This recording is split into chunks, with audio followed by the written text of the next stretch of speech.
Alerts, and we got it, and this is awesome. Good morning, everyone.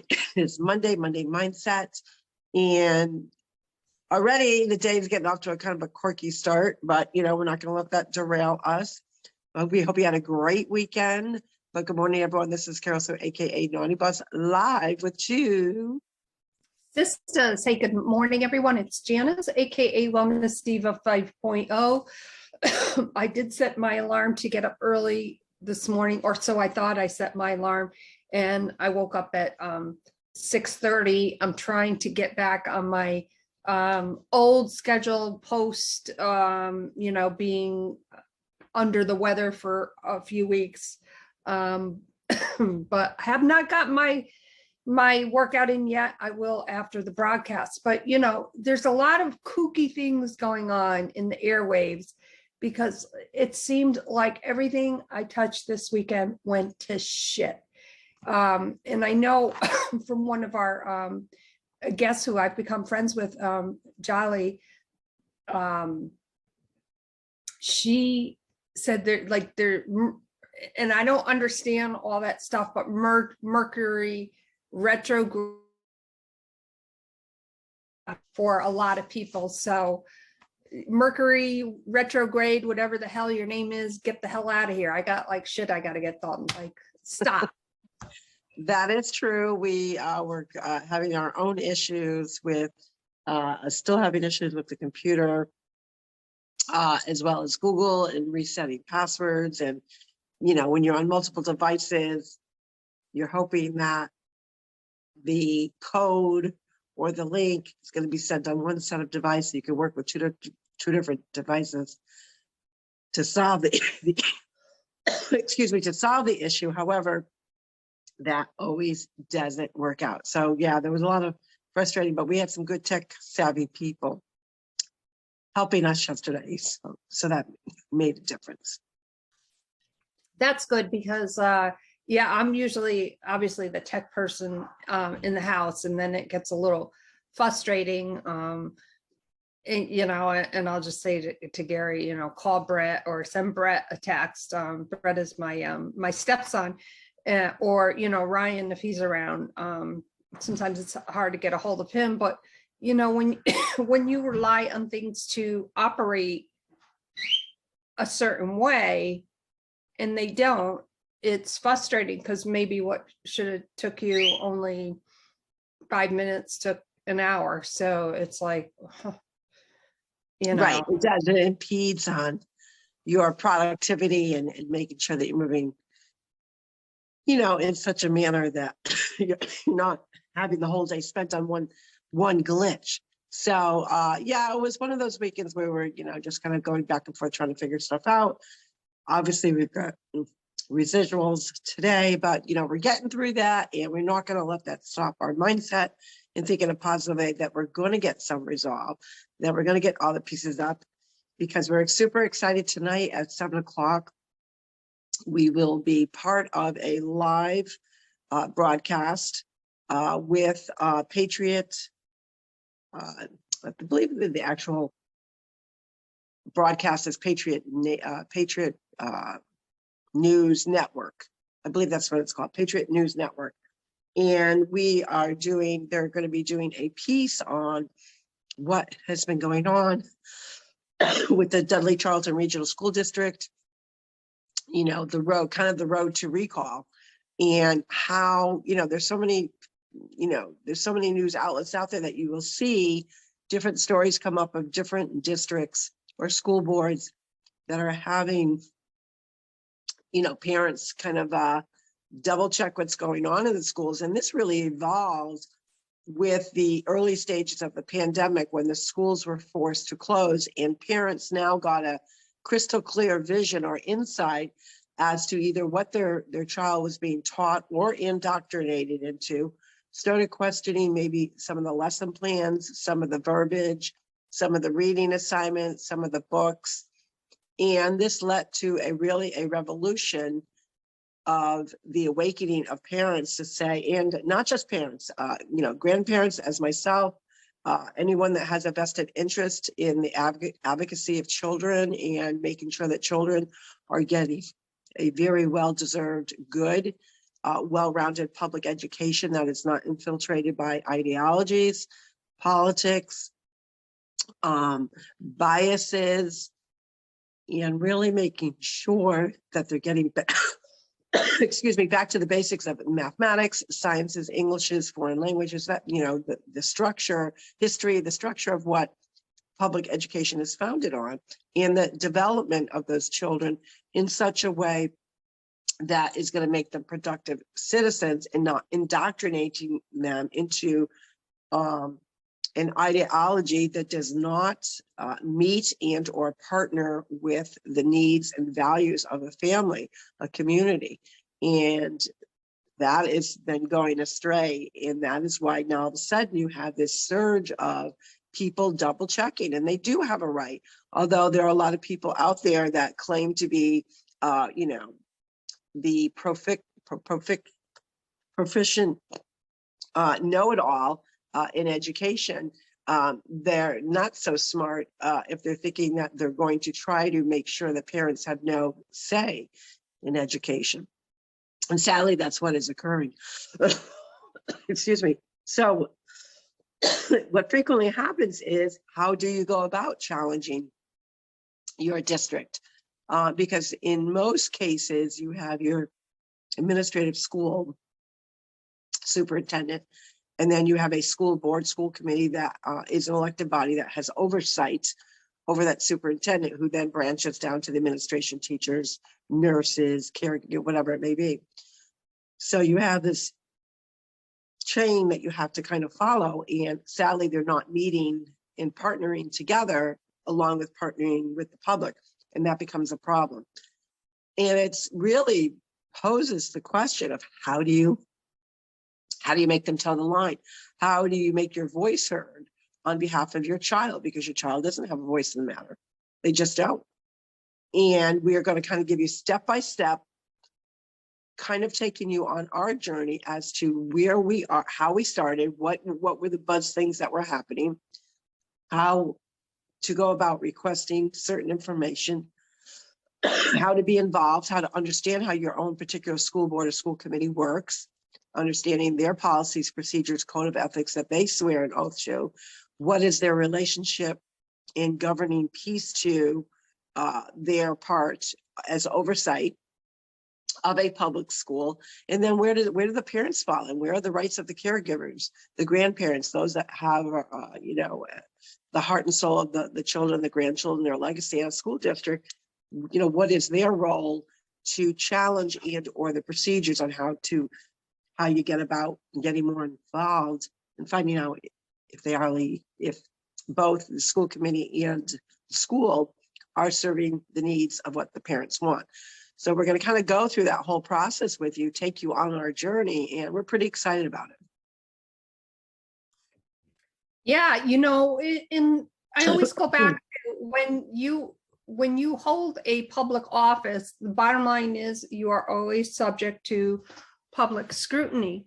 And sometimes it's not, when public officials are questioned, whether it be on a school board, board of finance, such as I was, or whatever board you may be on, you are subject to public scrutiny. What does that mean? People have a right, your constituents, the public has a right to ask questions, to engage the board, to find out excuse me, answers to questions that they have about different programs or what is happening in their community.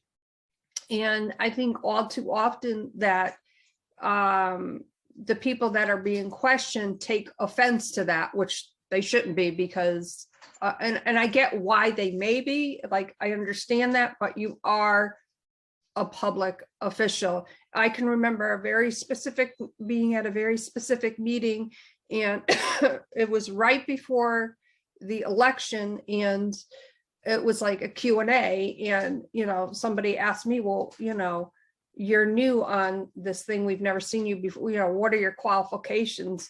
And I said, well, technically I don't have any. I'm a parent. My son goes to East Line Public Schools. I do this. I'm a paralegal. Blah blah blah. This is my first time running for public office, and I was very open, very honest. And there were some tough questions. Well, how do you feel about, education? Of course, you're going to be more prone to, and very sensitive to those issues. And I said, yeah, absolutely. You want to know why? Because number one, I'm human, but I have to vote according to the people that elected me into that official position. That was no easy task. You kind of weigh everything out. And, even at times when there was voting going on for different things happening in the town after the election, obviously I was elected to that position. Even my political party was like, you have to vote this way. And I said, no, I don't vote the way you want. I have to vote the way the people who of the town of East Line voted me into this position. That's what they are counting on. They're not counting on the good old boys school. Well, people did not like that. I don't know what to tell you, but it started for me. It started out as an early age, helping out with the different elections. Our parents were involved with the Republican Town Committee. And I can remember going in, very early on election day, there was always a Republican, there was always a Democrat at each voting machine. You had to show a photo ID to vote. Well, back then too, we didn't have, when we were very young, they didn't have the picture ID, but you did have to show, proof of that you belong to that household through your license. And, back in the day, guess what? We didn't have picture IDs, but you did have a legal document that showed that you belonged to that household.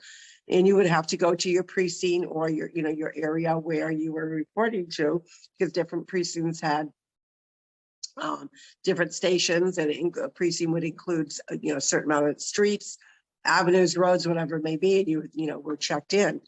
And, so those processes have gotten better because obviously there's been some, what I consider shenanigans. So, these are not easy things to do. And when you're in those elected positions, I can understand why a lot of people don't go for the positions, because you are part of the process is you have to put up with public scrutiny. And somewhere along the way, that's become now taboo. Like, you're not supposed to question their motives. You're not supposed to question, their ideologies, if that's what they're portraying. You're not supposed to question why they voted a certain way or not. But that's the reality is, it is, because if the public is not doing their due diligence to question, to have follow-up questions, to say, hey, you ran on this platform, yet all these the last 4 or 5 votes, you voted one way, that's not in line with the platform that you presented. People have a right to question those things. So I think, people as a whole, if you're going to go into those elected positions and run, you have to understand that. And again, it's not to make someone's job more difficult. It's because people base their vote for voting for you based on what you said you stood for.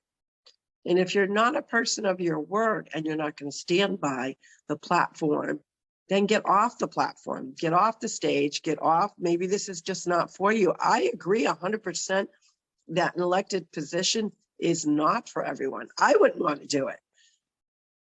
But if you're going to take on that role, you better do your investigating. And for some, they get their feet wet. They'll get their feet wet. Maybe they'll do a 1-year term versus, say, a 3-year term. And to me, that's really the best way to go if you can. It's not always afforded that way because you're depending on what someone's terms are up and that kind of thing. But maybe start out with going to meetings. If it's something that interests you, hey, let me see how this particular school committee interacts with each other. Sadly, in the case of this district, which we will be discussing, the only way to describe it is a circus. They're not following Robert rules, which is the basics of any kind of committee, regardless of whether it's elected body, a church body, it doesn't matter. You really should follow Robert's rules. There's a reason for it. Keeps you on task, on point, understanding motions, when a motion can be presented, how it has to be seconded, the roles of every board member on that particular elected body. And I think sadly, those that get into office, or excuse me, in this case, some of these actually, there's 2 city members currently who have combined, meaning together, have over 72 years. Now, if you each have over 30 years, combined over 72, you would think at this point, you would know how a meeting is to be run, especially if one of them is the chair. And it is painful, beyond painful, to watch an elected body get together where they don't compliment each other. They're all over talking. They're not sure who made what motion. You know, were we supposed to second it? Are we on a first reading? Are we on a third reading? You know, and then with this particular last meeting, the chair declared that she, you know, made a mandate on mask wearing. Well, that's, first of all, you personally cannot make your own mandate on mask wearing. So that in itself was laughable and comical, but it really put into light the awareness or lack thereof of how knowing what they're doing when they're even presenting their minutes from the meeting before. They don't remember what they voted on, or did they take a vote? They have contradictory policies all over the place. And it's to the point where, you know, I could feel the, you know, because it was being videotaped and it was live. I was watching it live, but just from, you know, from what I'm understanding, you could just feel like people just shaking their heads. This is the best we have to offer for our children. These are the people that are making decisions and they don't even know what they're voting on, or they don't remember what they're voting on. They don't know the proper procedure. So what it came down to in this particular case, where it talked about mandating the public, the school committee has absolutely no authority to mandate the public. It's not under their purview to do that. They're saying they're getting it from DESE, but DESE, which is the Department of Secondary Education, has no legal jurisdiction over a school committee. Their legal jurisdiction stops with the school, but not the school committee. So therefore, the school committee can, in their purview, make a decision to make mask wearing optional. Saying, if you want to wear a mask, go ahead. If you don't, not. That would be the will of the people. But you have the chairperson who clearly stated she wants to mandate masks. That is her personal belief. That is showing a bias and not what the majority of the public want. So the majority of the public are not saying don't mask to go to these meetings. Most of them are not in favor of it, but they're saying give it choice. That is the logical, common sense way to react. But this particular chairman has decided she's just going to mandate whatever she feels like it.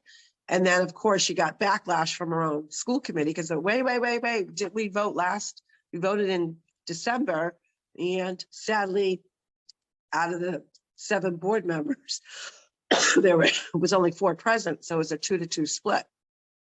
And therefore, they actually tabled it to go on the January's agenda. Well, do you think it was on the January's agenda? No. So of course the public brought it, and that's when she started spewing and, you know, attacking the audience, demanding that the police officers, you know, remove them because they refused to put the mask on.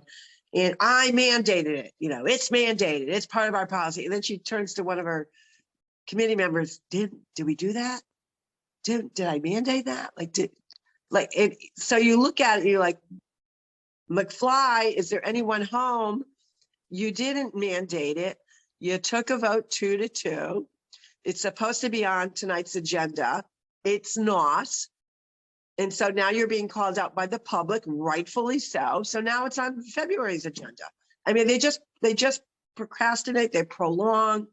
And part of it is because they don't have the ability to understand what their roles are, what their elected roles are, and that they're not supposed to show a personal bias. And that's part of their code of ethics.